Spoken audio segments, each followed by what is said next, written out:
ತಾಲೂಕಿನ ಚೇಳೂರು ಹೋಬಳಿಯ ಗೌರಿಪುರ ಗ್ರಾಮದ ಶ್ರೀ ಆಂಜನೇಯ ಸ್ವಾಮಿ ದೇವಾಲಯದ ನೂತನ ರಾಜಗೋಪುರ ಹಾಗೂ ಕಳಸ ಪ್ರತಿಷ್ಠಾಪನೆ ಮಾಡಲಾಯಿತು. ಈ ವೇಳೆ ಶಾಸಕ ಎಸ್ಆರ್ ಶ್ರೀನಿವಾಸ, ಶ್ರೀ ಗೋಸಲ ಚನ್ನಬಸವೇಶ್ವರ ಶಿವಾಚಾರ್ಯ ಮಹಾಸ್ವಾಮಿಗಳು ಹಾಗೂ ಸಾವಿರಾರು ಭಕ್ತರು ಭಾಗಿಯಾಗಿದ್ದರು.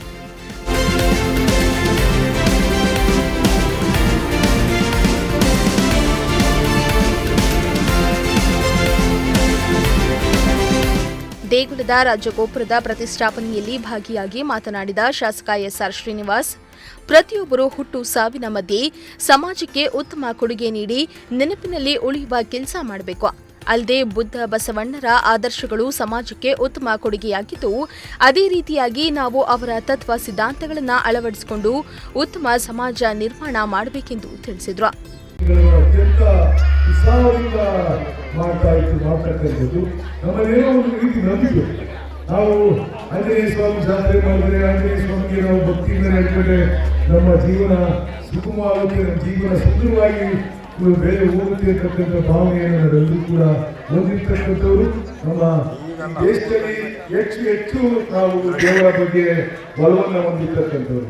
ಆ ಒಂದು ವಿಚಾರದಲ್ಲಿ ನಾವು ನಮ್ಮ ದಿನನಿತ್ಯದ ದುಃಖ ದುಮ್ಮನಗಳನ್ನ ಹೋಗಲಾಡಿಸಲಿಕ್ಕೆ ನಾವು ದೇವರಲ್ಲಿ ಪ್ರಾರ್ಥನೆ ಮಾಡಿದ್ರೆ ಬಹುಶಃ ನಮಗೆ ಒಂದು ರೀತಿಯ ಮಾನಸಿಕವಾಗಿ ಮನಸ್ಸಿಗೆ ನೆಮ್ಮದಿ ಸಿಗ್ತಕ್ಕಂಥ ಆಗುತ್ತೆ ಅಂತ ಹೇಳ್ಬಿಟ್ಟು ನಾವೆಲ್ಲರೂ ಕೂಡ ದೈವ ಭಕ್ತರಾಗಿರ್ತಕ್ಕಂಥದ್ದು. ಅದರ ಜೊತೆಯಲ್ಲಿ ನಮ್ಮ ಆಚಾರ ವಿಚಾರಗಳನ್ನು ಕೂಡ ನಾವು ಸರಿಯಾದ ನಿಟ್ಟಿನಲ್ಲಿ ಹೋಗ್ಬೇಕಾದ್ರೆ ನಾವೆಲ್ಲರೂ ಕೂಡ ಈ ಮಾನವ ಜನ್ಮದಲ್ಲಿ ಹುಟ್ಟಿರ್ತಕ್ಕಂಥವ್ರು, ವಿಶೇಷವಾಗಿ ಇರ್ತಕ್ಕಂಥ ಜೀವರಾಶಿಗಳಿಗೆಲ್ಲ ಶ್ರೇಷ್ಠವಾಗಿರ್ತಕ್ಕಂಥ ಜನ್ಮ ಈ ಮಾನವ ಜನ್ಮ. ನಾವೆಲ್ಲರೂ ಕೂಡ ಹುಟ್ಟಿದೀವಿ, ಸಾಯ್ತೀವಿ. ಹುಟ್ಟು ಆಕಸ್ಮಿಕ, ಸಾವು ನಿಶ್ಚಿತ. ಯಾರಿಗೂ ಗೊತ್ತಿಲ್ಲ ಯಾವಾಗ ಸಾಯ್ತೀವಿ ಅಂತ ಹೇಳಿ. ಆದರೆ ಈ ಹುಟ್ಟು ಸಾವಿನ ಮಧ್ಯದಲ್ಲಿ ನಾವು ಏನು ಮಾಡ್ತೀವಿ, ಯಾವ ರೀತಿ ಇರ್ತೀವಿ, ಏನು ನಾವು ಸಮಾಜಕ್ಕೆ ಕೊಟ್ಟಿರ್ತಕ್ಕಂಥ ಕೊಡುಗೆಗಳೇನು ಅಂತಕ್ಕಂಥದ್ದನ್ನ ನಾವಿಲ್ಲಿ ಬಿಟ್ಟು ಹೋಗ್ತಕ್ಕಂಥದ್ದು. ನಾವು ಯಾರು ಸತ್ತಾಗ ಏನು ಎತ್ಕೊಂಡು ಹೋಗ್ಲಿಕ್ಕಾಗಲ್ಲ, ಏನು ತೆಗೆದುಕೊಂಡು ಹೋಗ್ಲಿಕ್ಕಾಗಲ್ಲ. ಬರುವಾಗಲೂ ಬೆತ್ತಲೆ, ಹೋಗುವಾಗಲೂ ಬೆತ್ತಲೆ. ಅದು ಮರಿದಾಗ ನಾವು ಏನು ಮಾಡಿರ್ತೀವೋ ಅದು ಮಾತ್ರ ನಮ್ಮ ಜೀವನದಲ್ಲಿ ಉಳಿತಕ್ಕಂಥದ್ದು, ಅದು ಅಜರಾಮರವಾಗಿ ಉಳಿತಕ್ಕಂಥದ್ದು.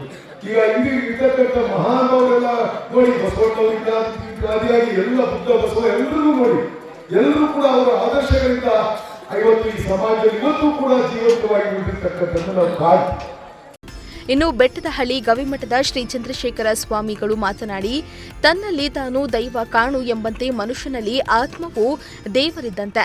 ಬಸವಣ್ಣನವರು ಹೇಳಿರೋ ಎನ್ನ ಕಾಲಿಕಂಬ ದೇಹವೇ ದೇಗುಲ, ಶಿರವೇ ಹೊನ್ನ ಕಳಸ ಎಂಬಂತೆ ಮನುಷ್ಯರು ತನ್ನಲ್ಲಿ ದೇವರನ್ನ ಕಾಣಬೇಕು. ಅಲ್ಲದೆ ಹಣ, ಐಶ್ವರ್ಯ, ಆಡಂಬರದಿಂದ ಏನನ್ನ ಗಳಿಸಲು ಸಾಧ್ಯವಿಲ್ಲ ಎಂದಿದ್ದಾರೆ. ಮತ್ತು ಭಗವಂತನ ಸೇವೆಯಲ್ಲಿದ್ದೇವೆ. ಮನುಷ್ಯನಿಗೆ ತಾನು ಬದುಕಿರುವಾಗ ತಾನು ಚೆನ್ನಾಗಿರಬೇಕು, ಪರರನ್ನು ಚೆನ್ನಾಗಿರುವಂತೆ ಬಿಡಬೇಕು. ಇದು ಬಹಳ ಶ್ರೇಷ್ಠವಾದ ಮಾರ್ಗ. ತನ್ನಂತೆ ಪರರ ಬಗೆದೊರೆ ಕೈಲಾಸ ಭಿನ್ನಾನವತ್ತು ಸರ್ವಜ್ಞ ಅಂತ ಕರೀತಾರೆ. ನನ್ನಂತೆ ಬೇರೆಯವರನ್ನು ಭಾವಿಸಿದ್ರು ಸಾಕು, ಅದು ಕೈಲಾಸ ಅಲ್ಲೇ ಸಿಗುತ್ತಾನೆ. ಇದು ಬಹಳಷ್ಟು ನಾವು ಮನವರಿಕೆ ಮಾಡಿಕೊಳ್ಬೇಕಾಗಿರ್ತಕ್ಕಂಥ ವಿಷಯ. ದೇವಸ್ಥಾನ, ದೇವರುಗಳ ಸ್ಥಾಪನೆ ಅಥವಾ ದೇವಸ್ಥಾನ ನಿರ್ಮಾಣ, ದೇವರ ಪ್ರತಿಷ್ಠಾಪನೆ ಇವೆಲ್ಲ ಒಂದು ಭಕ್ತಿಯ ಮಾರ್ಗ.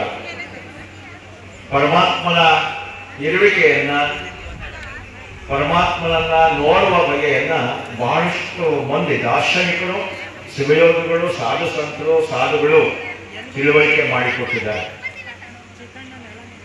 ಪರಮಾತ್ಮನನ್ನ ಭಾವಿಸ್ತಕ್ಕಂಥದ್ದು ಅತ್ಯಂತ ಶ್ರೇಷ್ಠವಾದ ಪೂಜೆ.